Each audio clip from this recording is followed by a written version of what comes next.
My wedding day was supposed to be the happiest day of my life. I woke up that morning with butterflies in my stomach, a mix of nerves and excitement coursing through me. I looked at the tuxedo hanging by the window, the sun streaming in, and thought, this is it. Today, I marry the woman I've loved for years. Friends and family had flown in from different states. Everyone was buzzing with joy, and everything felt perfect. At least, until my best friend James pulled me aside, with an expression I had never seen on his face before. He had been my closest friend since high school, the guy who knew everything about me, my triumphs, my failures, and most of all, my blind spots. When he walked into the room, I expected a slap on the back, a joke, or maybe a final pep talk before I headed down the aisle. Instead, he pressed something small and cold into my palm. A flash drive. You need to watch this before you say I do, he whispered, his tone deadly serious.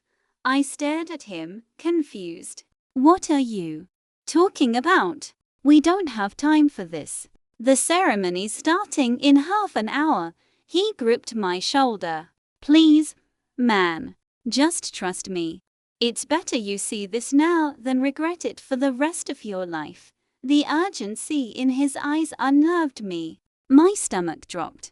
James wasn't the type to play pranks. Not like this. I could see his hands trembling slightly, his jaw tight. Whatever was on that drive, it wasn't a joke. Against my better judgment, I excused myself and locked myself in the dressing room with my laptop. I slid the drive in, my heart hammering in my chest. A single folder appeared, labeled with today's date. I clicked it open, and what I saw nearly knocked the air out of my lungs. Videos. Dozens of them. Each one showing my bride-to-be, Sarah, in places I recognized: her apartment, hotel rooms, even my own living room when I wasn't home. And she wasn't alone. She was with another man. Not just once, not just twice, but over and over, their intimacy recorded without shame. The worst part, the man was someone I knew. It was her coworker, someone she had introduced me to casually months ago. The same man who had shaken my hand at dinners, smiled in my face, and wished us luck on our engagement. And here he was, kissing her, touching her, making a mockery of everything I thought we had. I felt the blood drain from my face. My chest tightened so much I thought I might collapse. This wasn't just betrayal, it was humiliation, dishonor. The kind that seeps into your bones and burns from the inside out. At first, I didn't know what to do. My instinct screamed at me to storm out, to end everything right there. But then I thought about the hundreds of guests waiting in the hall, the thousands of dollars spent, the years of memories with Sarah. I thought about the smug look she would probably give if I simply walked away, how she would twist the story to make me the fool. And then another thought hit me. James knew. He must have known for a while, maybe even collected this proof for my sake. He didn't just hand me this drive, he gave me a choice. And in that moment, I decided, if Sarah thought she could humiliate me behind my back, I was going to show her that I wasn't the fool she believed me to be. When I walked back out, James was waiting for me. He looked at my face and didn't even need to ask if I'd watched it. What's your move? He asked softly. I slipped the flash drive into my pocket and forced a smile. You'll see. The ceremony began as planned.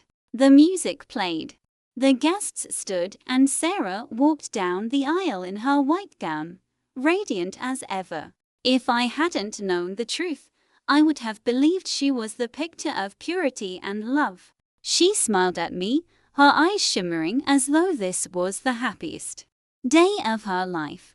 But all I could see were the images burned into my mind. Her lips on another man's, her laughter, her whispered moans. My stomach twisted, but I kept my composure. I had a plan now. We reached the point where the officiant asked if we had prepared our vows. Sarah went first, her voice trembling with emotion as she spoke about how much she loved me, how she couldn't imagine life without me, how she had dreamed of this day since we first met. Guests stared at their eyes, her parents beamed with pride. When it was my turn, I cleared my throat and looked out at the crowd. I did prepare vows. I began slowly, but before I share them, I think there's something important everyone here needs to see. A ripple of confusion swept through the guests. Sarah blinked at me, her smile faltering. "What are you doing?" she whispered. I signaled to James, who was standing ready near the AV system. He plugged in the flash drive to the projector, set up for the reception. Within seconds, the large screen behind us flickered to life. At first, people thought it was a slideshow. Then the video started. Gasps filled the air as Sarah's face appeared kissing, touching, laughing with her coworker. The video cut from one encounter to the next, each more damning than the last. The room descended into chaos. Guests covered their mouths, her parents looked horrified, and Sarah herself went pale as a ghost. "Stop it. Turn it off," she shrieked, lunging for the laptop. But James held her back. I kept my voice calm, though my insides were on fire. This is the woman who was about to vow eternal love to me. This is the person who told me I was her everything. And this, I said, pointing to the man in the videos, is who she really gave herself to. The officiant looked like he wanted to sink through the floor. My groomsmen exchanged shocked glances. Sarah's bridesmaid stood frozen, unable to meet my eyes. Sarah fell to her knees, sobbing. "Please, please, it's not what it looks like," she wailed, her makeup streaking down her face. But I was done. I handed the microphone back to the officiant. "There will be no wedding today. Consider this ceremony cancelled." I turned to the crowd. I won't waste another second of my life with someone who sees love as a joke.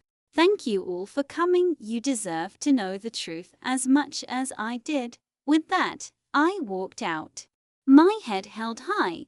The fallout was immediate.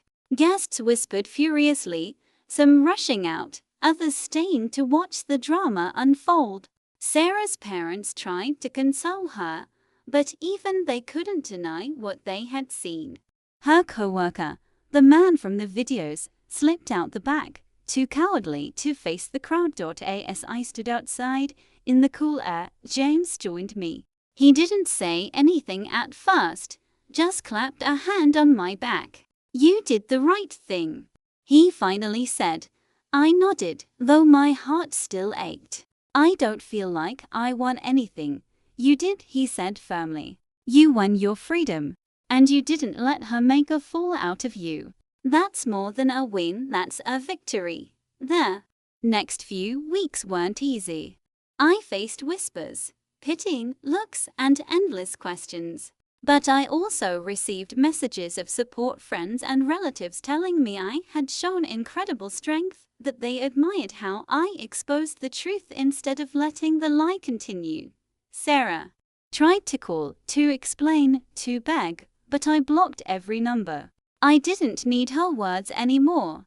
I had seen the truth with my own eyes, and that was enough. As time passed, I realized James had given me more than just a flash drive. He had given me a second chance at life, a chance to start fresh without lies, without betrayal.